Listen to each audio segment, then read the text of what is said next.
దగ్గరికి వెళ్ళారు. వానరులందరిలో పెద్దవాడు, బ్రహ్మహరి అంశలో వచ్చినవాడు జాంబవంతుడు.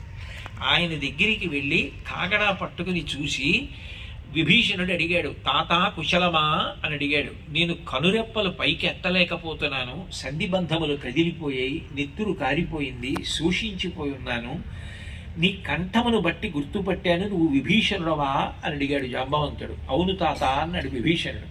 వెంటనే జాంబవంతుడు అన్నారు, జాంబవంతుడు రామాయణంలో మీరు గమనిస్తే ఏదైనా క్లిష్టమైన సమస్య వస్తే ఆయన సలహా చెప్తాడు. బ్రహ్మగారి అంశలో వచ్చాడు కాబట్టి పెద్దవాడు. ఆయన అన్నాడు, హనుమ కుశలమా అని అడిగారు. అడిగితే విభీషణుడు తెల్లపోయి, తాత రాముడు కుశలమా లక్ష్మణుడు కుశలమా అని అడగాలి, సుగ్రీవుడు కుశలమా అని అడగాలి, అది మానేసి హనుమ కుశలమా అని ఎందుకు అడిగావు అని అడిగాడు. అడిగితే జాంబవంతుడు అన్నాడు, తస్మిన్ జీవతి వీరీతో హతమప్య హతం బలం హనుమజ్జుజిత ప్రాణే జీవంతోపి వయం హతాహ. మన సైన్యం అంతా చచ్చిపోయినా హనుమ ఒక్కరు బతికుంటే అందరూ బతుకుతారు.